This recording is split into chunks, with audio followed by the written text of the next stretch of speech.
She's one of the most iconic voices in African music, with her unique style blending Afro Zouk with the traditional rhythms from her native country, Ivory Coast.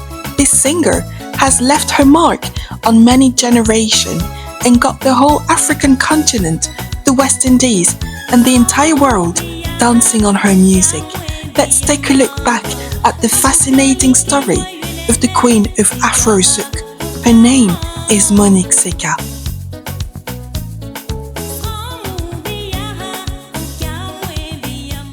Hi guys, I hope you're all good.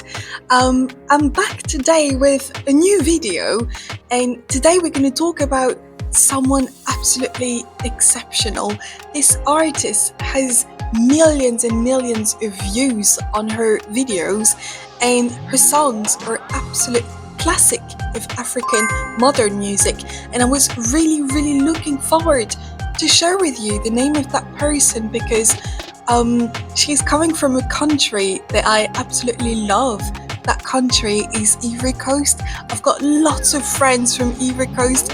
I grew up very closely to the Ivory Coast culture as well, and I was very much looking forward to share with you the name of that incredible artist, incredible singer, because in my opinion she's one of the best ambassador of music from Ivory Coast, and it's also someone that I found absolutely beautiful. She's very classy, she's very beautiful, and she has a huge musical legacy, so for me it's very important to share the name of that exceptional singer who's still alive and that we still need to remember and celebrate. Her name is Monique Seka. Off we go. If there's one thing to remember about Monique Seka, it's that music is deeply rooted in her DNA, because she's coming from a family of singers and musicians. It's something that's extremely rooted in her family, in her culture, and it's something that she's going to be growing up in. And we're going to go into a little bit more details around this, but you have to know that Monique Seka was born on the 22nd of November 1965 in Ivory Coast, and in the specific city of Abidjan. Même Paris connaît, Abidjan est le plus doux au monde. Ah, oh, il y a de comment de bonjour. Ça gagne. Parmi nous, il y a des fous, mais on s'en fout. Abidjan est doux. So she's coming from a family of artists, and it's almost as if it was this sort of musical family dynasty. And when we actually think about those people in her family who made history of music in Ivory Coast, it actually starts with her own father, who's called Okoi Séka, who was a very famous singer in Ivory Coast at the time, as well as her uncle, who's called Gun Morgan.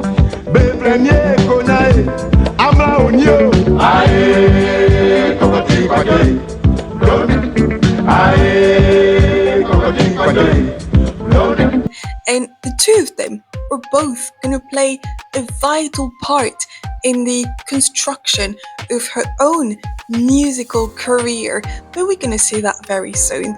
These two other people in her family who are also people who made history of music in Ivory Coast, and these people are her two grandmothers, were the very first women in Ivory Coast that would be on the spotlight as artists at the time in Ivory Coast, and she's absolutely proud of this, and it's something that's going to pave the path of her own musical career. So I'm going to put a little bit of extract so that you can sort of discover who was this exceptional family and who were these artists who inspired her from a very young age.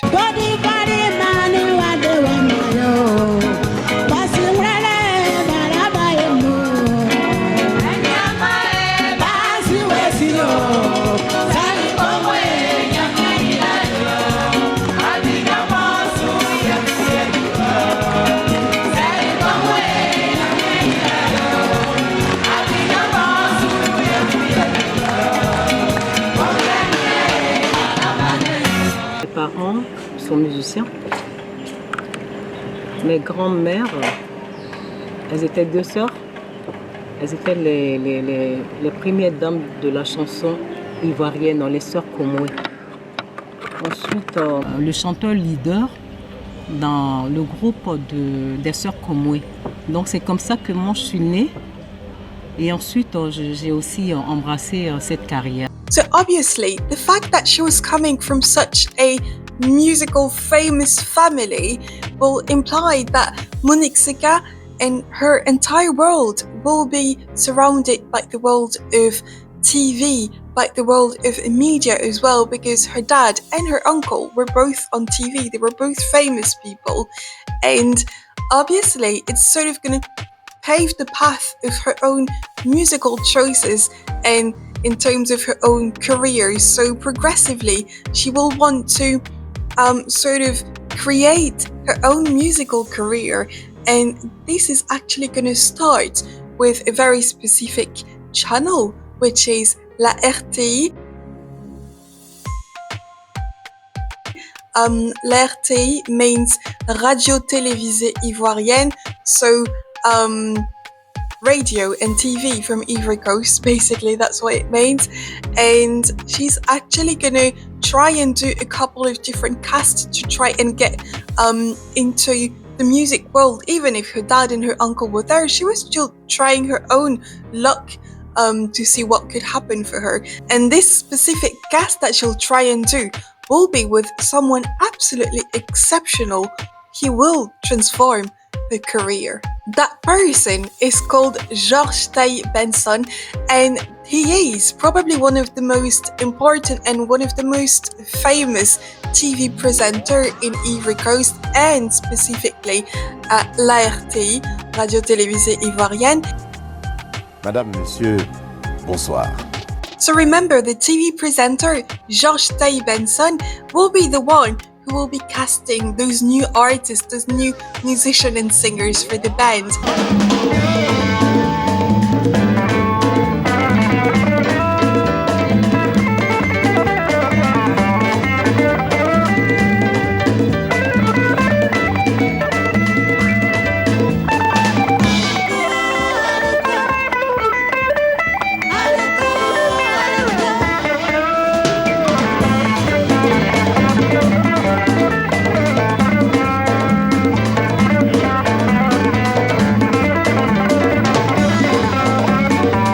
She's going to perform, she's going to try and do the best performance she could, and she was actually quite hopeful about it. But Georges Taille Benson is going to start doing something that's actually going to make her cry. He's going to put her aside, her as well as a couple of other musicians. He's just going to tell them, go over there, just go over there, just go over there, as if he was telling them to go on the corner.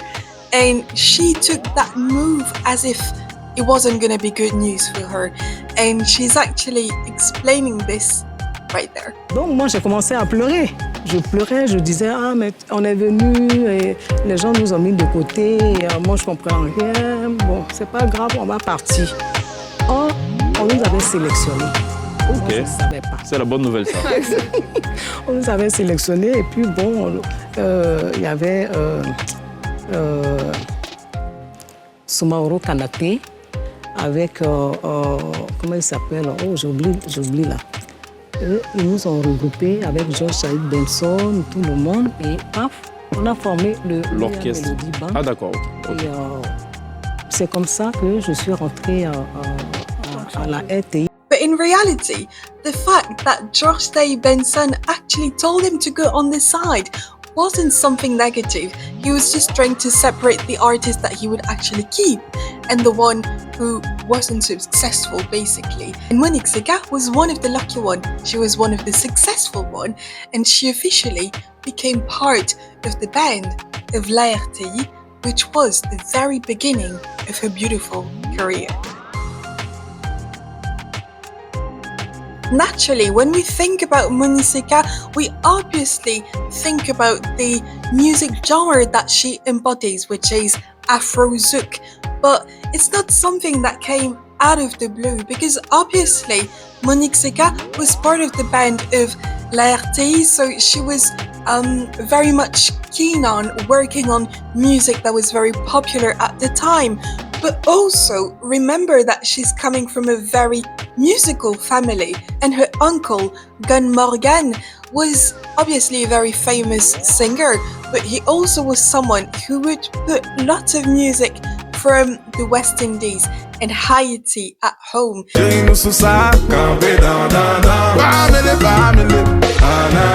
And it's something that's going to have a very strong impact on Monique Seka, on her own musicality, and on the music style, the music genres that she would have a specific appetite to work on or to sing in.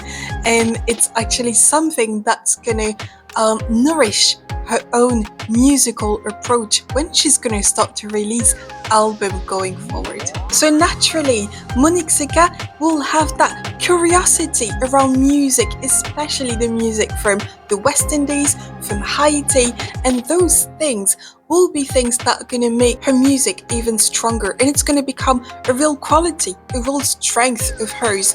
And this is something that's going to attract the attention of someone very specific, very unique, extremely famous that I absolutely love. And I've already talked about him on the channel, I think it was 2 years ago. That man is called Ngoma. I'm leaving the little story that I've done about him right there for you, or right here. I don't know where it's going to show up. But this man is the real king of Afro Zouk.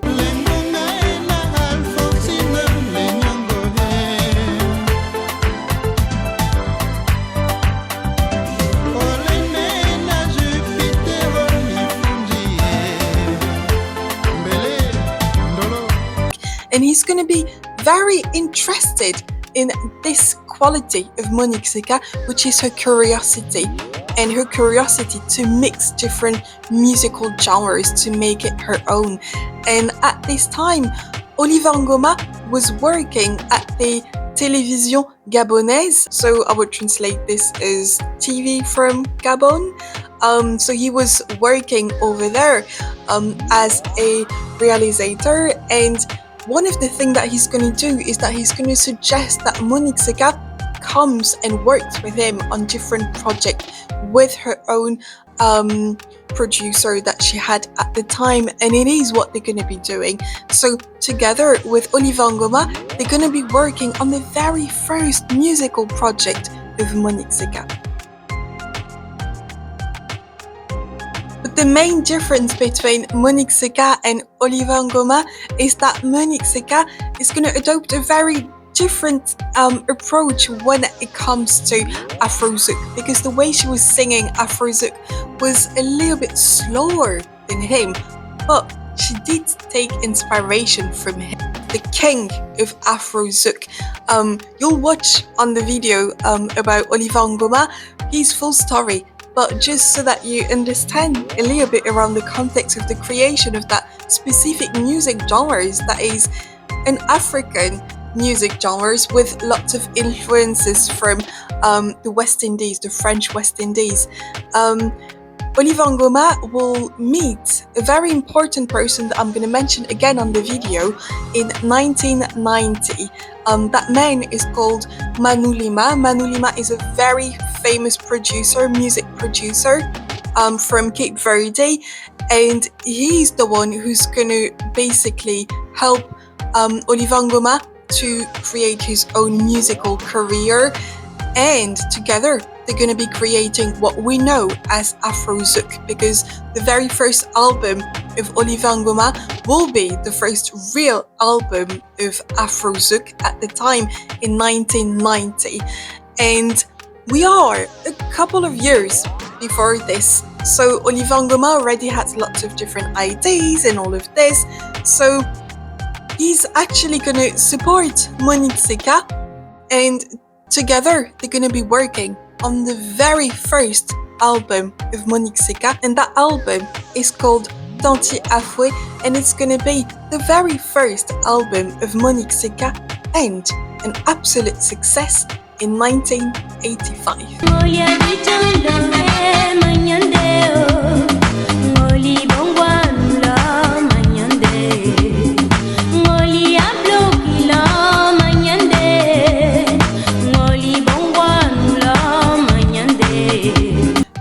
music will be really, really well received, both in Africa and in the French West Indies.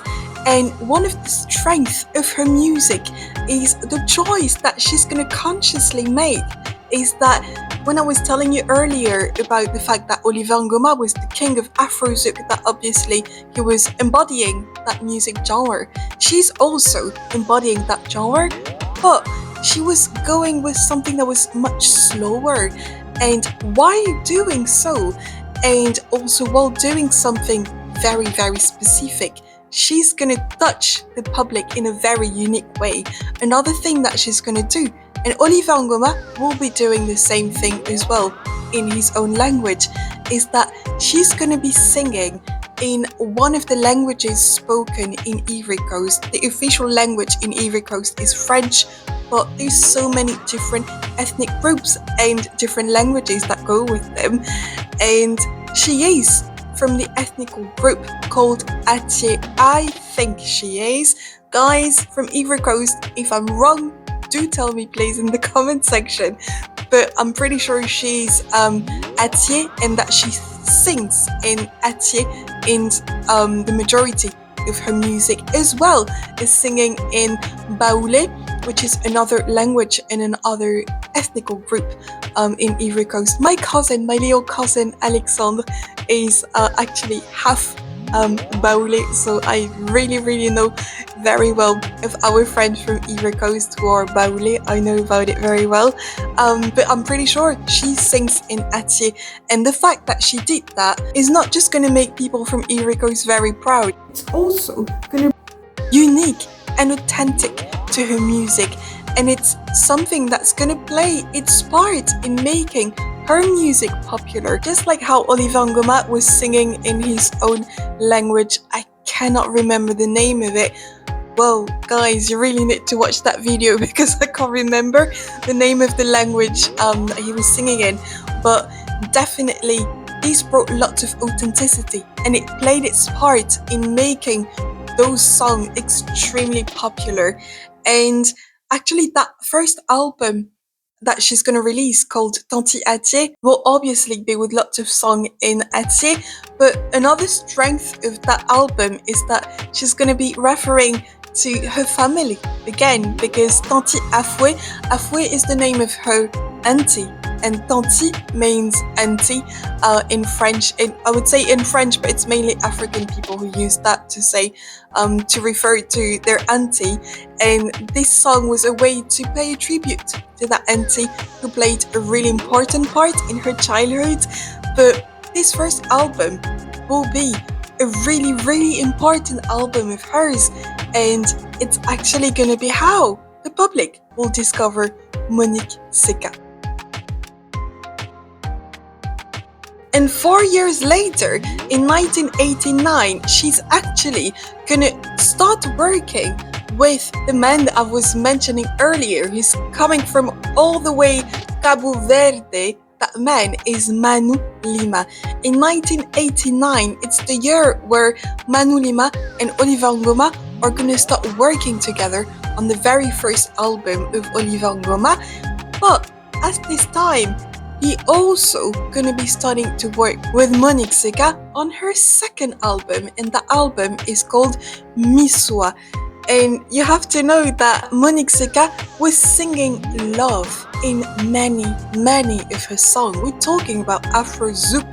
Zouk is about love usually, and she's gonna be singing about love, but especially about how women feel when it comes to love, and all the pain and the suffering that some women were going through for some men.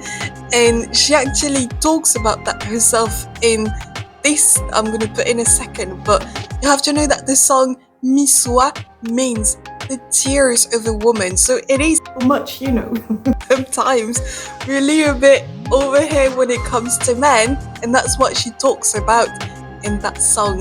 That song and that album are both called Missouwa, and it's gonna be an absolute success. Missouwa, Madame Missouwa, Missouwa, Missouwa, Missouwa,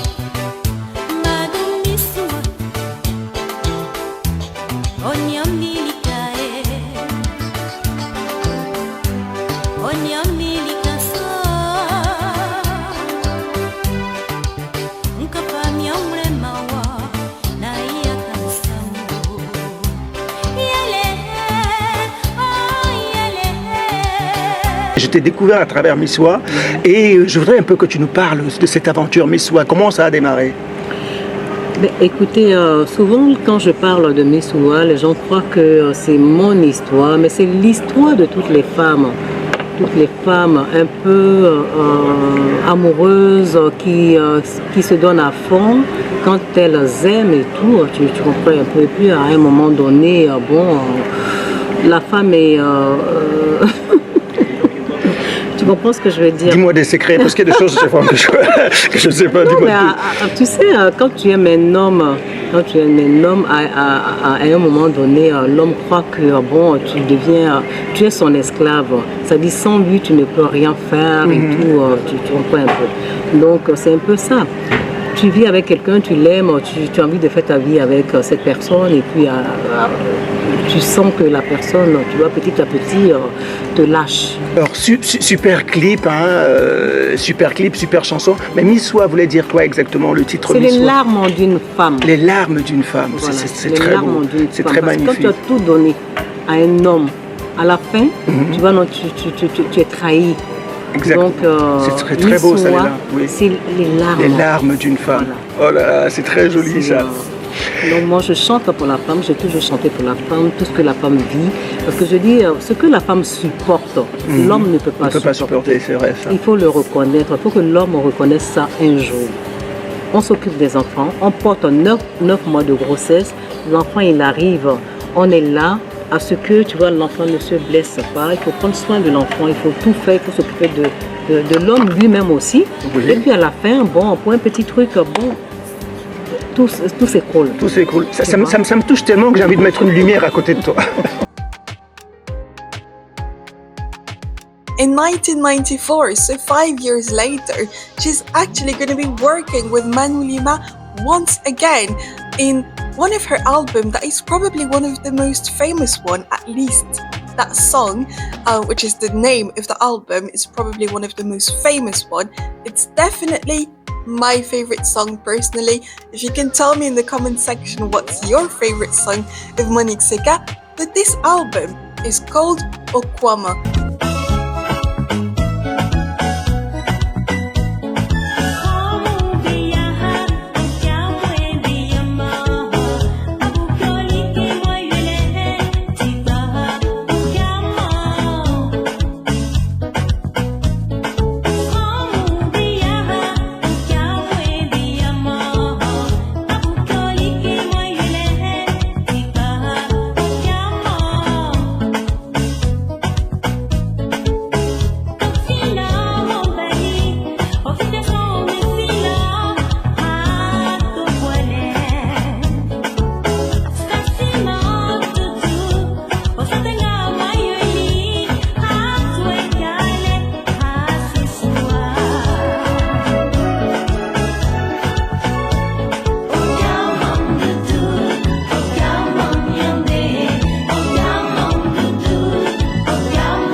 And she's going to be working with Manu Lima on this album, and she's going to release another album in 1997, and the album is going to be called Adeba.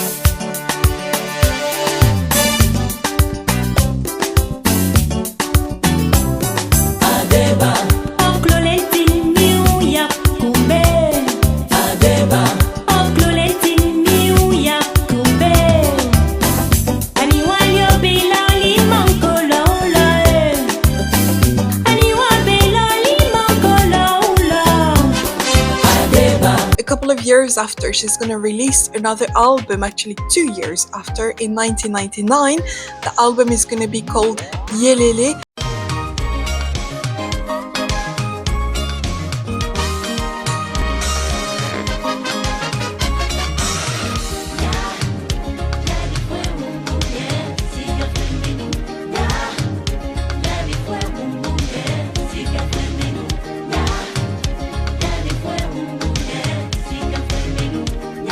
After this, she's going to be releasing different projects, but it's going to be mainly best of songs, best of albums that going to be just summarizing the best of the songs and the tubes that she's going to be having in the 90s.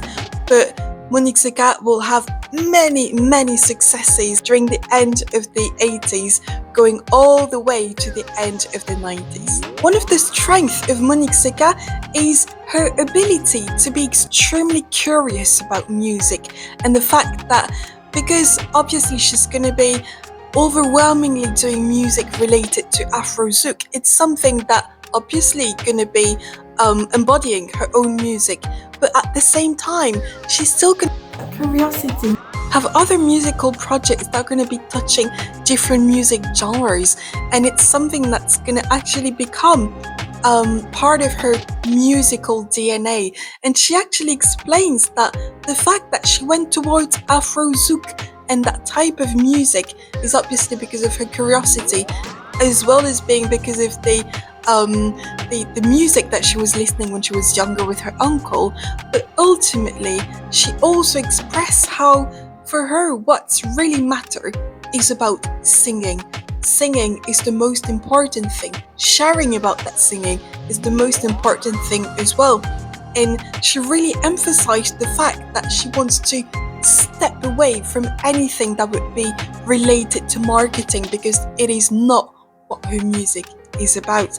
It is about authenticity, it is about curiosity of different musical genres, and most importantly, it is about singing. J'aurais dû poser cette première question. D'où est-ce que vous tenez cette voix, ce style de chant? Vous l'avez appris? Ou c'est encore Dieu? Un don de Dieu. Voilà, parce qu'à l'époque, nous, on venait à la chanson parce qu'on aimait. On aimait la chanson. Vous veniez pas à la chanson pour faire du buzz? Non, on ne venait pas à la chanson pour faire du buzz, comme vous le dites. C'est ça. On ne venait pas aussi pour se faire voir. Les habits, manchettes, tout ça. D'accord. Le bling-bling, c'était pas trop votre affaire. Ou séduire l'Assemblée, le public. On faisait pour nous-mêmes et puis pour, comment dirais-je, les gens qui nous appréciaient. C'est cela. Et puis voilà. And it is this authenticity that's actually going to make her absolutely unique and eventually make her the queen of Afro Zouk. The different influences that Monique Seka is going to bring to the table when it comes to music will definitely make her own musical DNA. She sings in Antilles, in Baoulé, and in the different rhythm from Ivory Coast. Comment les gens des îles ont accueilli votre zouk? Franchement, ils ont bien accueilli parce que pour eux, c'était du nouveau. Parce que non seulement je chantais en patois, et avec comment on appelle ça, une nouvelle sonorité. Donc franchement, c'est ce qui a fait que au niveau des îles, j'ai été acceptée. She's not just gonna stick around those specific aspects of music, because obviously she's the queen of Afro Zouk, but she's going to be touching different genres. She's going to be singing stuff that are very close to Ndombolo, to Afro Zouk, obviously, to Zouk music, to Soukous as well, and it's this mix together that's going to make something very unique that will be her own branded way of doing music, basically, and that will become her own musical identity. And another thing is her beauty, because obviously she's very, very beautiful, and at the time she was very much a fashion icon for women in Africa that were looking at her as an example, both as a singer but also an example of success when it comes to music. And the fact that she was such a classy woman in all her videos, and still is until nowadays, are part of the legend of that unique artist that are definitely making her one of the most important and one of the most successful artists from Ivory Coast.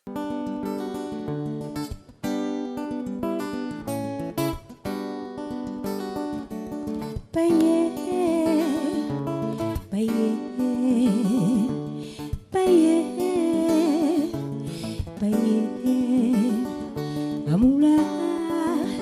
payenyase amuyaki payendilio payetinyasweke onyamufatama amuliki sauti yake mwaye koma kolonio payeli yesho yawoy yamese simiti yabali yale isrewo yakiminu mandimi balelie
Monique Seka is definitely one of the most important artists when it comes to music from the end of the 80s and the entire period of the 90s. She is someone who absolutely embodies this authenticity as well as going towards innovation because of curiosity, and it's someone that remains one of the most important and influential artists of African modern music. I'm pleased to have shared with you the name and the story of Monique Seka, and I'll see you all next week.